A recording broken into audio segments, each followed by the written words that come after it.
Hello students, welcome to my YouTube channel. आज हम NCERT की बुक मैथ्स की बुक का chapter number 9 algebraic expression and identities start करेंगे। ये इंट्रोडक्शन वीडियो है, तो लेट्स वी स्टार्ट। फर्स्ट होता है expression. What are expression? Expressions क्या होती हैं? तो जो नंबर्स किसी भी वेरिएबल्स या किसी भी अल्फ़ाबेट में जब हम किसी नंबर को या अलग अलग टाइप के नंबर्स को ऐड करते हैं, अलग अलग वेरिएबल्स को ऐड करते हैं, तो वो एक्सप्रेशंस कहलाता है। ठीक है, फॉर एग्जांपल कोई वैल्यू है x+3 या x+x² + 3, तो ये क्या है? हमारा एक्सप्रेशन है। ठीक है, दिस इज अ एक्सप्रेशन,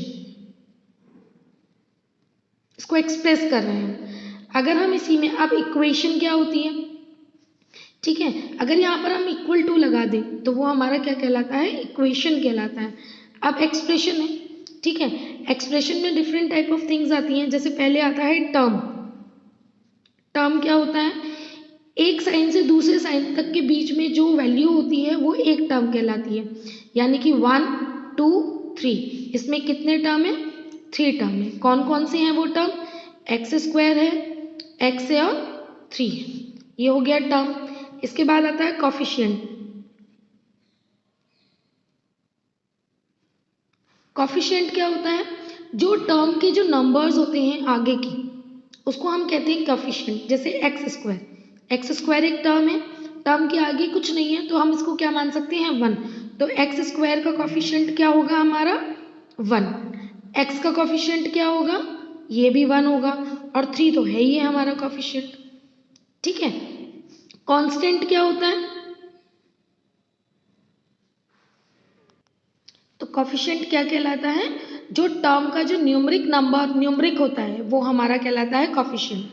अब कांस्टेंट क्या होता है?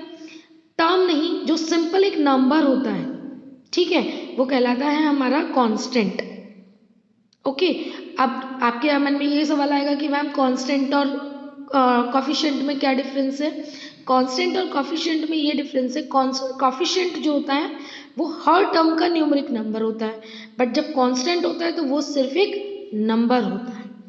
ठीक है, लुक एट हियर, यहाँ पर दिया हुआ है the product the numeric factor of a term is called its numeric coefficient or simply coefficient।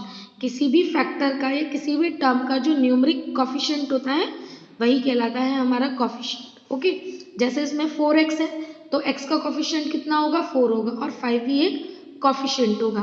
But जब हम कांस्टेंट की बात करेंगे तो यहाँ पर कांस्टेंट कितना होगा? सिर्फ 5 होगा। Okay, now the next topic is monomial, binomial and polynomial. ये क्या होते हैं? मोनोमियल, बाइनोमियल, ट्राइनोमियल और पॉलिनोमियल। अब ये क्या होते हैं? मोनोमियल ऐसा एक्सप्रेशन जिसमें सिर्फ एक ही टर्म होता है, वो कहलाता है हमारा मोनोमियल। जैसे मान लीजिए x है, 100 है, y है, ये सारे क्या कहलाते हैं? हमारे मोनोमियल। ठीक है, जिसमें सिर्फ एक ही टर्म होता है। बाइनोमियल क्या होता है? बाइनोमियल ऐसा टर्म होता है जिसमें कि सिर्फ 2 टर्म होते हैं। फॉर एग्जाम्पल a+b, ठीक है, या 4l + 6m, 2 टर्म होते हैं। a+100, ये 2 टर्म हो गए। तो ऐसा एक्सप्रेशन जिसमें सिर्फ 2 टर्म होते हैं वो क्या कहलाता है? Binomial. Trinomial same as it is, ऐसा टर्म, ऐसा एक्सप्रेशन जिसमें 3 टर्म होते हैं, a+b + c या 2x + y + 5, एनी, जिसमें 3 टर्म होते हैं। और पॉलिनोमियल क्या होता है? जिसमें मोर देन 3 टर्म होते हैं, जैसे a + b + c + d या x² + x x³ + 1। ऐसा टर्म जिसमें मोर देन 3 टर्म होते हैं वो क्या कहलाते हैं हमारे? वो हमारे कहलाते हैं पॉलिनोमियल। ओके, पॉलिनोमियल वो भी कहलाते हैं, इसी के साथ साथ पॉलिनोमियल वो भी होते हैं जिसमें टर्म भले ही एक हो बट कॉफिशिएंट अलग अलग हो। सॉरी, ऐसा टर्म जो भले ही टर्म एक हो बट उसके अंदर जो वेरिएबल्स हैं वो अलग अलग हो। जैसे इसके अंदर x y z तीनों अलग अलग वेरिएबल हैं, 3xy, मतलब आपके में लीनियर इक्वेशन है। ठीक है, तो ये लीनियर वेरिएबल नहीं है, यानी कि एक ऐसा वेरिएबल नहीं है, या तो x नहीं है सिर्फ, सिर्फ x नहीं है, सिर्फ y नहीं है। तो ऐसा एक्सप्रेशन जिसमें मोर देन वन वेरिएबल हो वो भी पॉलिनॉमियल कहलाता है, और जिसमें मोर देन वन टर्म हो वो भी हमारा क्या कहलाता है, पॉलिनॉमियल कहलाता है। तो मोर देन 3 टर्म और more than one variable are called polynomial. Okay, I hope आप लोगों को ये समझ में आ गया होगा कि एक्सप्रेशन क्या होते हैं, टर्म क्या होते हैं, कांस्टेंट क्या होते हैं, कोफिशिएंट क्या होते हैं, और डिफरेंट टाइप ऑफ जो है कैटेगरीज क्या होती हैं। Let's come to the next topic. Now our next topic is like and unlike term. Like और अनलाइक टर्म क्या होती है, यहाँ पर काफ़ी सारी एक्सप्रेशंस दिए हुए हैं। इसमें से हमें फाइंड करना है कि कौन सा लाइक टर्म है और कौन सा अनलाइक टर्म है। बच्चों, लाइक टर्म वो होता है जिसका वेरिएबल सेम होता है। दैट मीन्स वेरिएबल सेम होना चाहिए और वेरिएबल की पावर भी सेम होनी चाहिए। नेगेटिव और पॉजिटिव से फर्क नहीं पड़ता, आगे वाला जो कॉफिशिएंट है वो नेगेटिव है या पॉजिटिव है इससे फर्क नहीं पड़ता, बट जो वेरिएबल्स हैं यानी कि जो अल्फ़ाबेट है वो सेम होने चाहिए और उनकी पावर सेम होनी चाहिए। फॉर एग्जाम्पल जैसे यहाँ पर 7x है और ये 14x है, तो 7x और 14x और x का कोई टर्म ये रहा 13x, ये तीनों क्या है, हमारे लाइक टर्म है। इसमें भी x है बट ये x की पावर 2 है तो ये लाइक टर्म नहीं होगा। इसमें भी x है बट इसके साथ y है तो ये लाइक टर्म नहीं होगा। ठीक है, ये हो गया। अब एक टर्म में अगर हम बात करें, ये तो हो गए लाइक टर्म के x। अब एक और लाइक टर्म है, ये 7y है लाइक टर्म और ये माइनस के 4y है। ये दोनों भी लाइक टर्म है क्योंकि दोनों के ही जो हमारे वेरिएबल हैं वो वाइड है, वो सॉरी y है। कॉफिशिएंट से फर्क नहीं पड़ता, इसका कॉफिशिएंट प्लस के 7 और उसका कॉफिशिएंट माइनस के 4 है। अब इसमें अनलाइक टर्म कौन सा है, देखिए 9x², एक्स स्क्वायर का कोई और कॉफिशिएंट नहीं है ना, यहाँ पर कोई और वेरिएबल नहीं है, तो अनलाइक टर्म में क्या आएगा, माइनस के 9x²। xy है, इसमें कहीं और xy नहीं है तो ये क्या है 5xy है, ये भी हमारा क्या है, अनलाइक टर्म है। Clear? Now come to the next topic. Now our next topic is addition and subtraction of an expression. अब साइन के साथ हम करते हैं। आप सब जानते हो साइन में हम आपको बता चुके हैं, प्लस प्लस क्या होता है, प्लस होता है, plus minus minus, minus plus minus, और माइनस माइनस क्या होता है, प्लस होता है। ठीक है, एडिशन और सब्ट्रैक्शन में तो सिंपल है, फॉर्म तो यही होगी बट साइन किसका आएगा एक्सप्रेशन के आगे, जिसकी वैल्यू बड़ी होगी। बट जब हम मल्टीप्लिकेशन और डिवीजन करते हैं तो उस टाइम पे साइन किसका आता है, जो हम बोलते हैं। अगर हम प्लस प्लस प्लस बोलते हैं तो प्लस ही आता है, प्लस माइनस माइनस बोलते हैं तो माइनस ही आता है। ठीक है, अब इसको हम एक एग्जाम्पल के थ्रू चेक करते हैं। हमारे पास ये दो एक्सप्रेशंस हैं, 7x² माइनस 4x प्लस 5 और 9x माइनस 10। इन दोनों को ही एक बार हमें ऐड करना है और एक बार सब्ट्रैक्ट करना है, तो हम पहले ऐड करके देखते हैं। ठीक है, तो ऐड के लिए हम क्या करेंगे, पहले दोनों को अलग अलग ब्रैकेट में लिख लेंगे। 7x² माइनस 4x प्लस 5 एक ब्रैकेट में और 9x माइनस 10 दूसरे ब्रैकेट। इन दोनों के बीच में हमें क्या लगाना है, प्लस। ऐड करना है ना, तो प्लस का साइन हो गया। अब हम ओपन करते हैं, क्योंकि इसके आगे प्लस है तो जिसके आगे प्लस होता है यहाँ पर ब्रैकेट में, तो हम कहीं भी चेंज नहीं करते हैं साइन। ये प्लस है, ये प्लस है, प्लस प्लस प्लस के 7x², यहाँ प्लस मानेंगे, plus minus minus 4x plus plus plus 5, then plus plus plus plus 9x plus minus minus 10। अब सेम एक्सप्रेशन या सेम वेरिएबल्स को हमको पास पास रखना है। ये x² है, कहीं और x² नहीं है तो ये एज इट इज आ जाएगा। ये 4x है, ये प्लस के 9x है, ये दोनों x के वेरिएबल हो गए, ये हमने पास रख लिए। प्लस के 5 और माइनस के 10 को हम पास पास रख लेते हैं। अब क्योंकि x² का कोई और वेरिएबल नहीं है तो हम x², ये किसका है, प्लस का, और ये किसका है, माइनस का। प्लस माइनस, माइनस प्लस क्या होता है, माइनस, तो इन दोनों को माइनस करेंगे। 9 में से 4 लेस किया 5x, बट साइन किसका आएगा, जिसकी वैल्यू बड़ी है। 9 बड़ा होता है 4 से, इसलिए इसके आगे आ जाएगा प्लस। देन 5 प्लस का है और 10 माइनस का है, तो प्लस माइनस माइनस होता है, 10 में से 5 लेस करेंगे 5, बट साइन किसका आएगा, 10 के आगे का, क्योंकि 10 बड़ा है तो आंसर आ जाएगा माइनस के 5। तो इस तरीके से ये इसका आंसर हो गया, क्योंकि एक्स स्क्वायर का दूसरा कोई वेरिएबल नहीं है हमारे पास, एक्स का कोई दूसरा वेरिएबल नहीं है, और 5 का भी, 5 अपने आप में एक कांस्टेंट है या कोफिशिएंट है, तो इसका भी हमारे पास कोई दूसरा वेरिएबल नहीं है। तो ये क्या हो गया इसका सोल्यूशन। अब करते हैं इसी का सब्ट्रैक्शन। देखिए इन्हीं दोनों एक्सप्रेशन का हमें सब्ट्रैक्शन करना है। अब क्योंकि यहाँ पर फ्रॉम नहीं लिखा, अगर फ्रॉम लिखा होता दिस फ्रॉम दिस, तो हम इसको आगे लिखते और इसको पीछे लिखते, बट यहाँ पर तो हमें सिंपल एडिशन या एडिशन और सब्ट्रैक्शन करना है, तो इन दोनों को अलग अलग ब्रैकेट में लिख लिया, और अब यहाँ जहाँ पहले प्लस लगाया था, अब यहाँ हम क्या लगाएंगे माइनस। ठीक है, क्योंकि इसके आगे प्लस है तो ये वैल्यू तो चेंज नहीं होगी, ये एज इट इज आ जाएगी।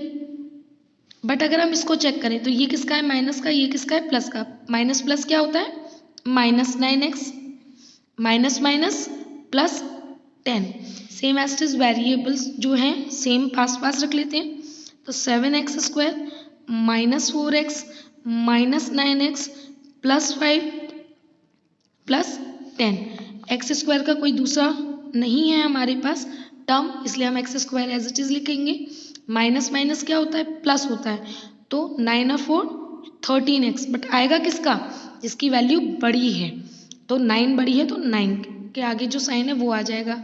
अब प्लस प्लस क्या होता है प्लस होता है, 10 और 5 15, और साइन किसका आएगा जिसकी वैल्यू बड़ी है, दैट मीन्स 10 के आगे प्लस है तो ये प्लस का आ जाएगा। ठीक है, तो ये है इस एक्सप्रेशन का सब्ट्रैक्शन। अब स्टूडेंट एक चीज़ और आपको एक अदर चीज़ बताती हूँ। आप लोगों को अगर ये कन्फ्यूजन हो कि मैम कब हमको नंबर कहाँ लिखना है, आगे या ऊपर, तो उसके लिए जब हम किन्हीं भी दो वेरिएबल्स को ऐड या सब्ट्रैक्ट करते हैं तो उनको ऐड करने वाला जो नंबर होता है, यानी कि 1x और 1x 2x हुआ तो ये नंबर आएगा आगे, 2x 2 में से 1 गए तो 1, तो 1x। एडिशन और सब्ट्रैक्शन में नंबर आगे आता है, बट जब हम इसी नंबर का मल्टीप्लाई करते हैं तो 1 और 1 2, तो मल्टीप्लाई में पावर में जाता है, यानी कि 2x into x is equal to 2 into x की पावर कितनी हो जाएगी, ये 2 हो जाएगी। ओके, अब आता है दो अलग अलग टाइप के वेरिएबल्स का मल्टीप्लाई। ठीक है, तरीका एक ही होता है, चाहे हम मोनोमियल का मोनोमियल में करें या मोनोमियल का ट्राइनोमियल बाइनोमियल या पॉलिनोमियल में करें, मेथड सेम होता है।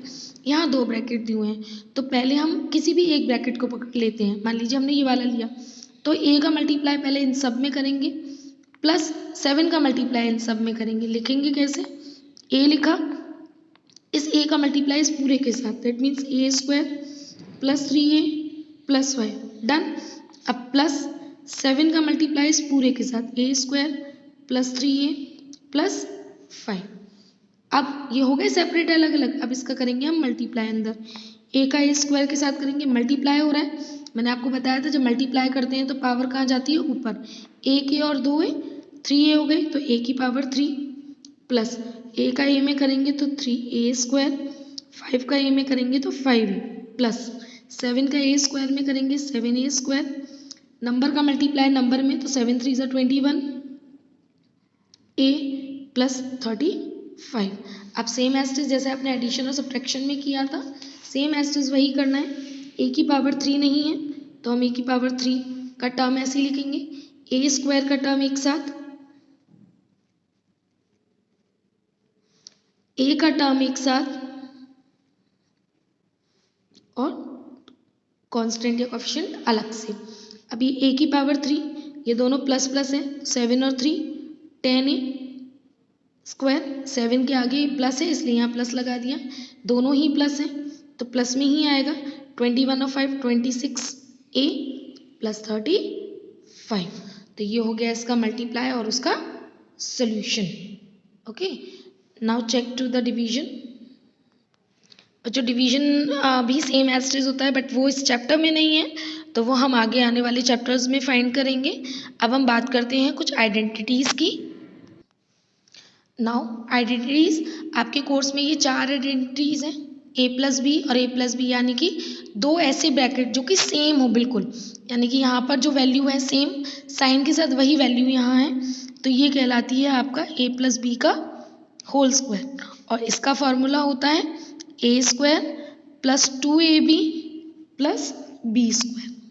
Okay, now the second identity is जब दो सेम ब्रैकेट हो बट उनके साइन माइनस में हो, एक प्लस में हो और एक माइनस में हो, ठीक है, बट सेम दोनों ब्रैकेट हो, तो इसको हम क्या लिखते हैं, a माइनस बी का होल स्क्वायर, और इसका फॉर्मूला होता है A square minus 2ab plus B square.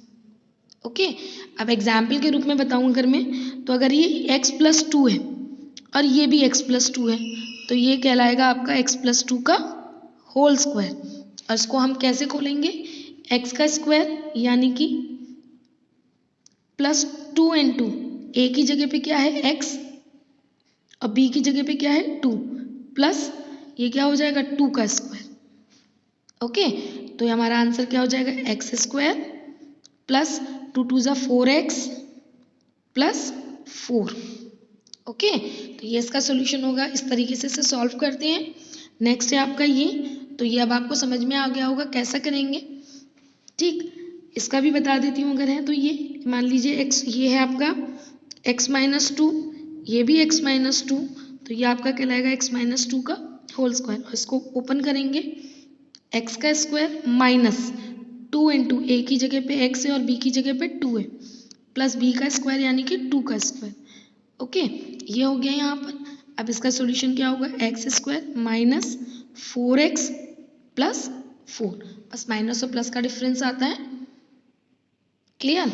अब नेक्स्ट आइडेंटिटी है आपकी a प्लस बी और a माइनस बी, दो ऐसे ब्रैकेट जिसमें वैल्यू तो सेम हो बट माइनस का और प्लस का डिफरेंस हो, तो उसका फॉर्मूला होता है A square minus B square. ठीक है, जैसे मान लीजिए ये x प्लस 2 है और ये x माइनस 2 है, तो ये हो जाएगा आपका x का स्क्वायर माइनस 2 का whole square, that means x square minus 4। ठीक है, नाउ अब एक ब्रैकेट में फर्स्ट वैल्यू तो सेम है दोनों की और दूसरी वैल्यू अलग अलग है, तो इसका फॉर्मूला होता है आपका x square plus a plus b into x plus a b. Okay, अब एग्जाम्पल के लिए मान लीजिए ये है x प्लस 2 और ये है x प्लस 3। ठीक है, ये तो फर्स्ट वैल्यू सेम है, दूसरी वैल्यू चेंज हो गई है, तो हम इसमें क्या करेंगे, x की जगह क्या एक्स स्क्वायर ही रहेगा, a की जगह पे दिया हुआ है 2 और b की जगह पे दिया हुआ है 3, x की जगह पर x प्लस a की जगह पे 2 और b की जगह पे 3, तो इसकी वैल्यू होगी एक्स स्क्वायर प्लस 3 और 2 और 3 5, x प्लस 6। ओके, तो ये आपके 4 आइडेंटिटीज हैं, number 1, number 2, number 3 and number 4। ठीक है, तो ये आइडेंटिटीज मैं आपको एक बार फिर से नीचे लिख देती हूँ ताकि आप लोगों को क्लियर हो जाए, क्योंकि यहाँ तो एग्जाम्पल्स की वजह से हो गया है मिसमैच था। तो ये होगा आपका a प्लस बी और a प्लस बी, तो ये कहलाता है आपका a प्लस बी का होल स्क्वायर, जिसका फॉर्मूला होता है A square plus 2ab plus B square. Okay, दूसरा होता है आपका a माइनस बी, ये कहलाता है आपका a माइनस बी का होल स्क्वायर, इसका फॉर्मूला होता है A square minus 2ab plus B square. Third formula होता है सेम वैल्यू हो बट साइन डिफर हो, तो a प्लस बी और a माइनस बी, ये कहलाता है आपका a square minus B square. Okay, now the fourth part identity is x plus A and x plus B. जब फर्स्ट वैल्यू सेम हो और दूसरी वैल्यू a और b की डिफरेंट हो, तब क्या होता है, x square plus a plus b into x plus a b. Okay, तो इन आइडेंटिटीज़ का यूज़ क्वेश्चन के थ्रू कैसे होगा हम एक्सरसाइज में चेक करेंगे इसको। तो इंट्रोडक्शन में बस इतना ही। I hope you all are understood this introduction. तो now come to the next video.